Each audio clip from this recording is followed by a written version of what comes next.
부활하신 예수님을 제일 처음 만나본 사람 누구입니까? 예수님이 부활하신 후에 가장 먼저 만나 주신 사람은 누구입니까? 막달라 마리아입니다. 마가복음 16장 9절은 이렇게 전해주고 있습니다.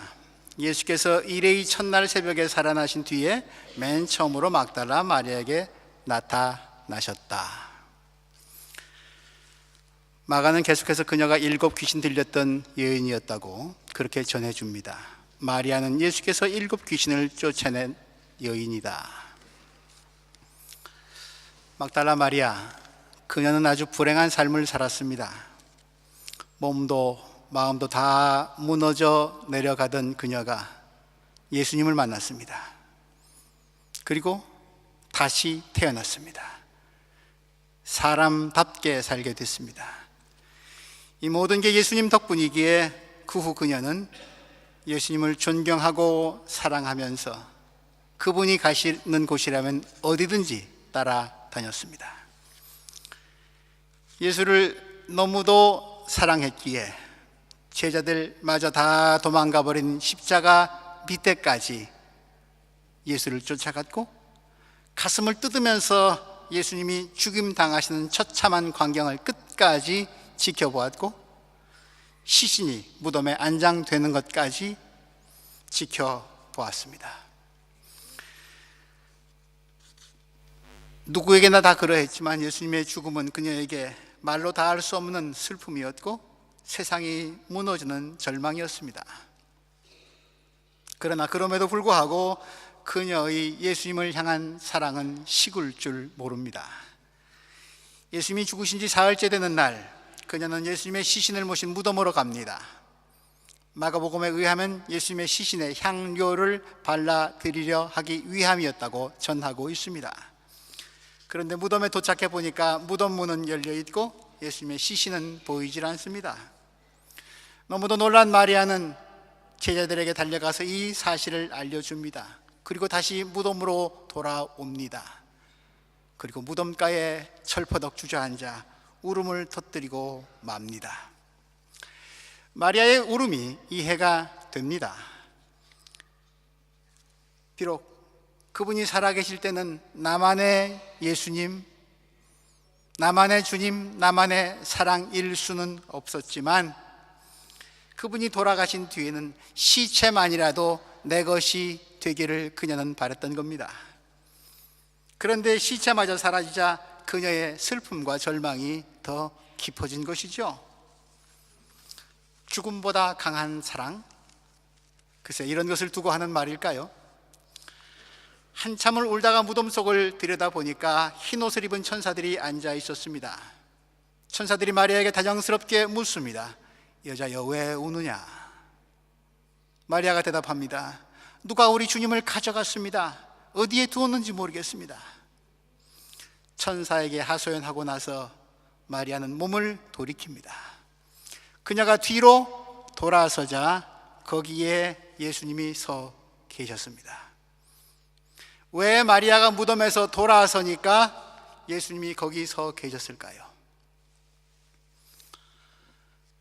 불의와 탐욕, 거짓과 위선, 배신과 폭력,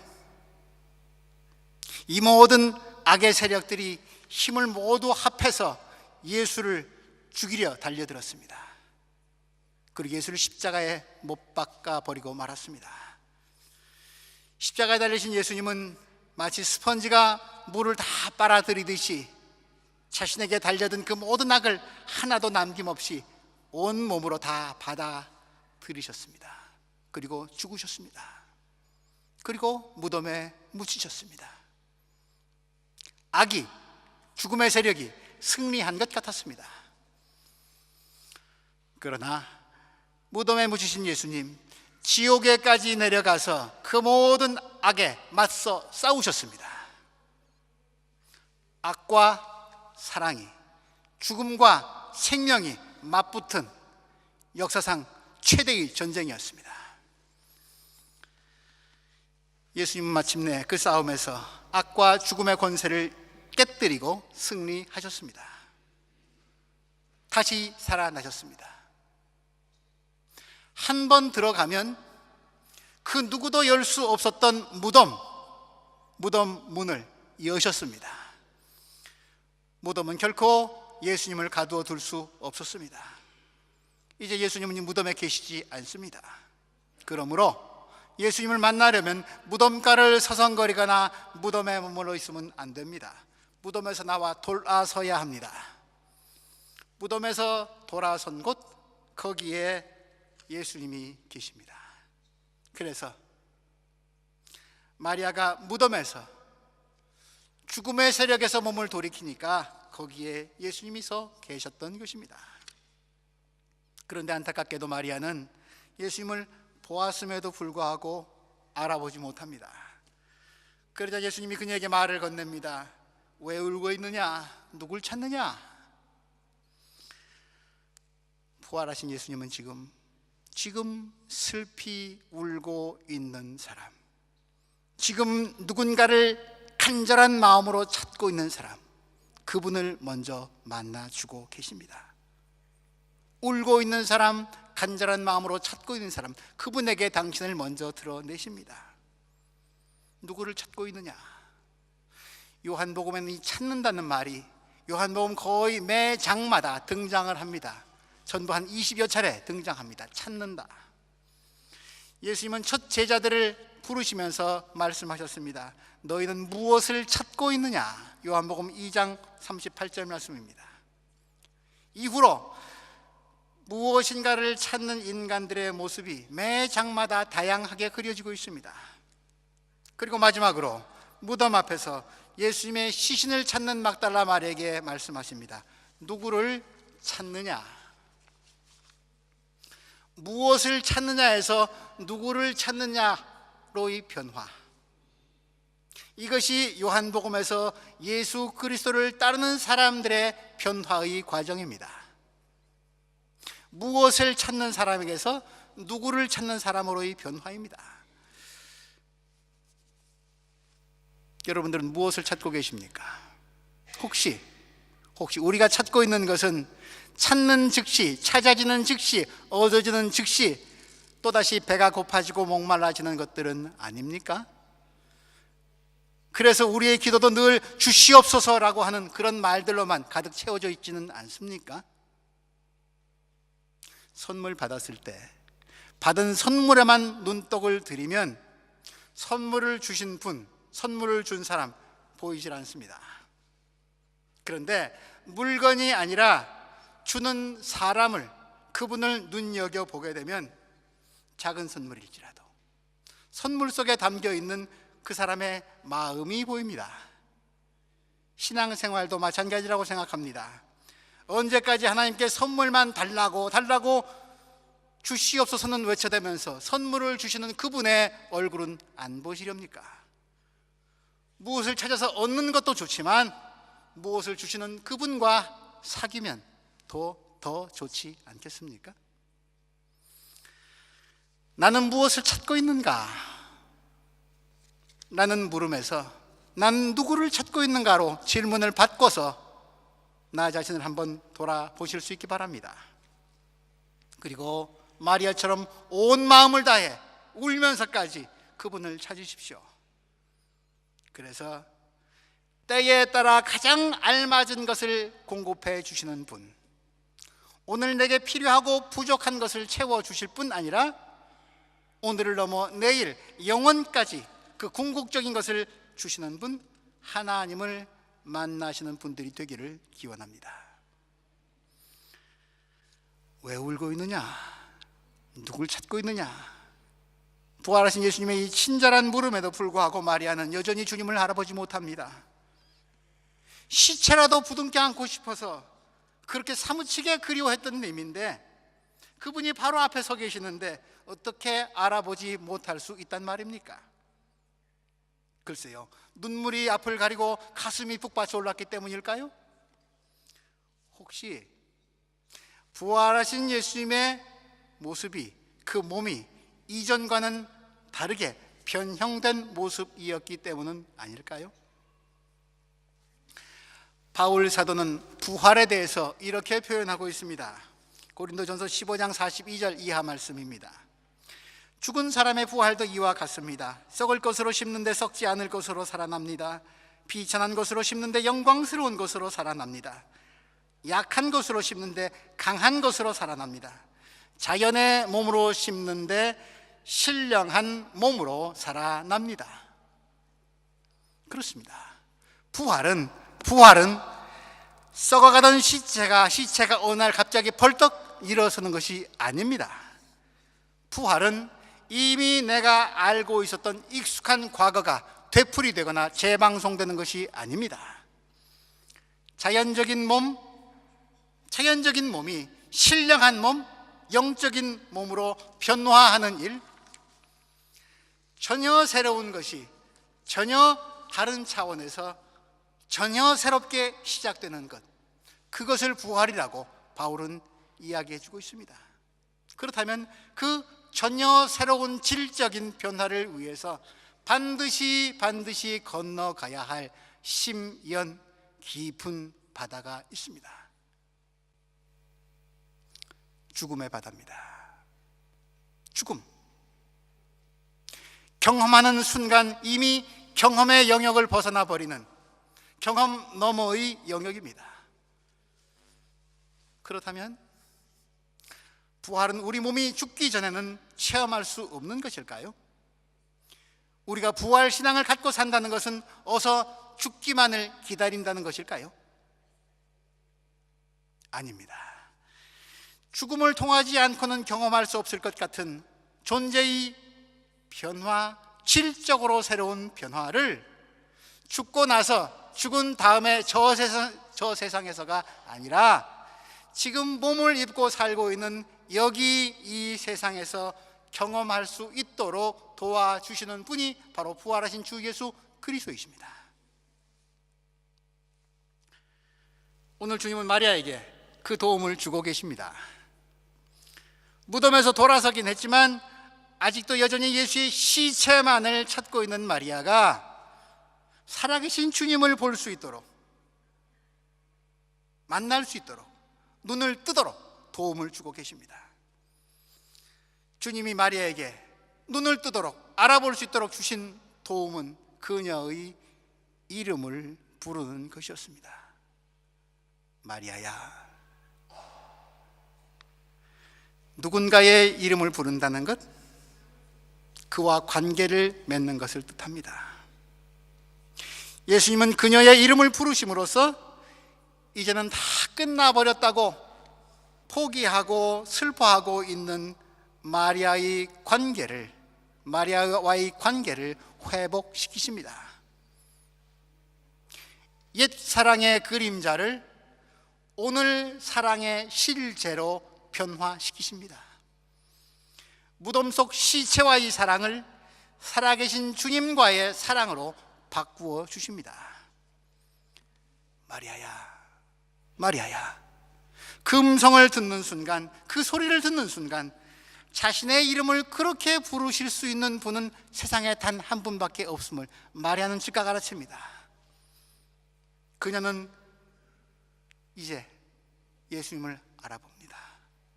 그리고 라브니, 선생님 하고 부릅니다.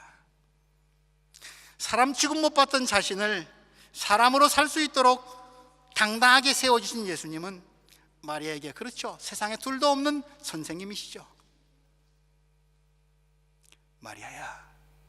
이 한마디에 마리아의 눈은 열렸고 시체를 찾고 있던 그녀는 살아계신 예수님을 다시 만나게 되었습니다.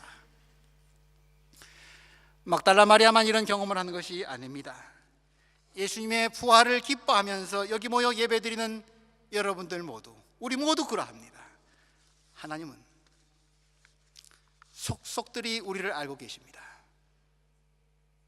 그래서 우리의 아버지이신 하나님은 우리를 부르실 때 독일 사람아, 한국 사람아, 소망교회 사람아 이렇게 부르지 아니하십니다. 우리 각자의 고유한 이름을 부르십니다. 나의 이름을 불러주는 주님의 음성을 듣기를 원하십니까? 그렇다면 막달라 마리아 같은 사랑, 예수님이 계신 곳이라면 십자가 밑에도 가고 무덤 속에까지도 가겠다는 사랑, 예수님을 향한 일편단심 민들레의 간절함을 간직하실 수 있기 바랍니다. 예수님이 내게 보여주신 그분의 삶의 방식, 끝까지 사랑하는 일 말고는 나도 너도 세상도 살 맛이 안 난다. 구원받을 길이 없다. 사랑 이외에는. 그런 절실함을 갖고 예수님을 찾으시기 바랍니다. 이것이 예수님의 음성을 듣고 예수님을 만나기 원한다면 우리가 갖추어야 할 자세입니다. 마리아는 너무도 놀라고 너무도 기뻐서 예수님을 만지고 붙들려고 합니다. 사랑하는 님을 만난 여인의 당연한 행동으로 보입니다. 하지만 예수님의 반응은 뜻밖이었습니다. 내게 손을 대지 마라. 내가 아버지께로 아직 올라가지 않았다. 뭔가를 만지고 붙잡는다, 이건 내 거다 라고 하는 그런 확인 행동이죠. 혹은 내가 갖고 싶다, 내 것으로 만들겠다 라고 하는 적극적인 의지의 표현이기도 합니다. 사실 주님을 독차지하고 싶은 마리아의 마음은 벌써부터 이미 그녀의 말들을 통해서 드러나고 있었습니다. 제자들에게 가서 한 말이 그랬고, 무덤 속 천사들에게 한 말이 그랬습니다. 누가 주님을 가져갔습니다. 동산지기인 줄 착각했던 예수님에게 한 말 또한 그렇습니다. 누가 주님을 옮겨놨습니다. 어디다 두었습니다. 어디다 두었는지 모르겠습니다. 내가 도로 가져가겠습니다. 마치 물건처럼 표현하고 있습니다. 그러나 주님은, 특히 주님의 사랑은 내가 소유할 수 있는 것이 아닙니다. 주님이 우리에게 주시는 사랑은 인간들 사이의 에로스적인 사랑이 아닙니다. 인간들 사이의 사랑은, 우리들의 사랑은 사랑이 혹시 변할까봐, 배신할까봐 서로 확인하고 매달리면서 결국은 서로를 속박하고 맙니다. 그러나 부활하신 주님의 사랑은 상대방을 속박하지도 않고 속박받지도 않습니다. 자유롭게 놓아주는 사랑입니다. 사람의 몸을 입은 예수 그리스도는 모든 인간을, 모든 생명체를 속박하고 노예로 만들어버리는 악의 세력, 죽음의 세력, 그 마지막 자리에까지 친히 내려가셨을 뿐 아니라 그 누구도 놓여본 적 없는 죽음의 속박, 그 죽음의 권세를 사랑의 능력으로 이기고 전혀 새로운 질적인 변화를 일으키면서 살아나셨기 때문에 이제 더 이상 그 무엇도, 그 누구도 예수님을 속박하거나 소유하거나 잡아둘 수 없습니다. 그러므로 부활하신 주님께서 다정하게 내게 이름을 불러주시면서 말을 건네주실 때, 그래서 그분의 마음이 내 속 깊은 곳으로까지 흘러들어가 넘칠 때, 주님을 붙들려고 하거나 그 사랑을 나 혼자만의 사랑으로 소유하려고 해서는 안 됩니다. 주님의 사랑은 나를 위한 사랑이기도 하지만 모든 사람을 위한 사랑이기 때문이죠. 움켜쥐려는 사랑으로부터 놓아주고 풀어주는 사랑, 서로를 소유하려는 욕망에서 벗어나서 서로를 자유롭게 하는 사랑으로 변화하는 일, 이것이 주님이 막달라 마리아에게 내게 손을 대지 말라고 하시면서 가르쳐 주신 죽음을 넘어서는 십자가의 사랑법입니다. 이어서 예수님이 말씀하십니다. 17절 말씀, 내 형제들에게로 가서 내 아버지 곧 너희의 아버지 내 하나님 곧 너희의 하나님께로 내가 올라간다고 말하여라. 빈 무덤을 가장 먼저 본 사람도, 부활하신 주님을 가장 먼저 만난 사람도, 마리아였는데 이제 마리아는 부활의 메시지를 가장 먼저 전하는 사람까지 됩니다. 남자 제자들의 입장에서 볼 땐 자존심 상하는 일입니다. 게다가 7 귀신 들렸던 죄 많은 여자가 주님의 부활을 선포하는 가장 첫 사람이 됐다? 무척 못마땅한 일이었을 겁니다. 그러나 억울해도 못마땅해도 그건 사실입니다. 어쩔 수 없습니다. 예수님을 향한 일편단심 민들레의 사랑은 남자들에겐, 제자들에겐 없었기 때문에 당연한 결과입니다. 그런데 막달라 마리아는 예수님이 전하라고 하신 말씀만 전하지는 않았습니다. 뭔가 덧붙였습니다. 18절 말씀이 그렇습니다. 막달라 사람 마리아는 자기가 주를 보았다는 것과 주께서 자기에게 이런 말씀을 하셨다는 것을 제자들에게 가서 전하였다. 자기가 주를 보았다는 것과 주님이 전하라고 하신 말씀에다가 마리아 자신의 체험의 이야기를 보탰다는 말입니다. 마리아는 오늘을 사는 우리가 예수 그리스도의 부활을 어떤 식으로 말해야 하는지를 가르쳐주고 있습니다. 2000년 전에 일어난 그저 옛날에 일어났던 사건이 아니라 오늘의 부활을 우리가 어떻게 증언해야 하는지 마리아는 알려주고 있습니다. 내가 주님을 보았습니다가 바로 그것입니다. 예수 그리스도의 부활의 기쁜 소식을, 죽음을 이기신 승리의 소식을 세상에 전하려면 먼저 나 자신이 부활하신 주님을 만나본 경험이 당연히 있어야 되지 않겠습니까? 여러분들은 부활하신 주님 만나보셨습니까? 그가 아무나 체험할 수 있는 일이 아니라고요. 반드시 그렇지만도 않습니다. 여기 예배드리는 우리 모두가 다, 누구나 다 나도 주님을 보았습니다라고 증언할 수 있습니다. 밤하늘 광활한 우주 공간에서 한치의 오차도 없이 움직이는 별들의 무리 속에서 나는 주님의 솜씨를 내 마음의 눈으로 봅니다. 낮은 낮에게 밤은 밤에게 전해주는 침묵의 언어 속에서 나는 주님의 음성을 듣습니다.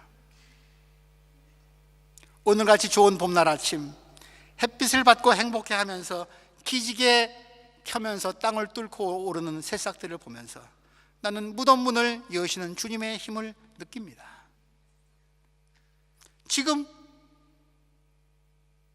무엇 때문인지는 다 서로 다르겠지만 지금 슬퍼하며 울고 있는 사람들, 고통당하는 사람들 속에서 나는 주님을 봅니다. 마음 깊이 감추어두었던 아픈 이야기를 내게만 살짝 들려주는 친구의 아주 작은 목소리에서 나는 주님의 음성을 듣습니다. 어려운 이웃을 보면 뭔가를 주지 않고는 못 베기는 그 사람이 사실은 그가 자비를 베풀어준 이웃보다 더 가난하고 더 힘들게 살아가고 있다는 것을 알았을 때 나는 그 사람을 통해서 주님을 봅니다. 내게 일어난 참 뜻밖의 기적 같은 일이 우연히 그렇게 된 게 아니라 알고 보니 나 몰래 그렇게 일을 되게끔 만들어준 누군가가 있었다는 사실을 알게 됐을 때 나는 내 곁에 계신 주님을 만납니다. 나는 주님을 보았습니다. 막달라 마리아처럼 말하지 않으면 우리는 참된 부활의 증인이 될 수 없습니다. 막달라 마리아, 인생의 밑바닥에서 예수님을 만나고 예수 때문에 그 밑바닥에서 솟구쳐 올라와서 예수를 향한 일편단심의 사랑으로 살았던 그녀는 고난과 십자가의 길이 죽음과 무덤에서 끝나지 않았음을, 죽음이 생명을 삼켜버린 것이 아니라 생명이 죽음을 삼킨 승리의 길로 이어졌음을 세상에 알린 부활의 첫 증인입니다. 사랑하는 소망교회 교우 여러분들, 주님, 오늘도 나 주님 만나 뵙겠습니다. 만나 보고 싶습니다. 만나 뵙겠습니다. 라는 아침 인사와 함께 하루를 시작하십시오. 그리하면 내 곁에서 일어나는 아주 사소한 일일지라도 다른 눈으로 보게 될 것입니다. 내 이름을 부르시면서 다가오시는 주님의 음성까지도 듣게 될런지 모릅니다. 주님이 내 삶으로 들어오시면 내 삶은 변화됩니다. 나도 주님처럼 사랑하는 사람의 이름을 불러봅시다.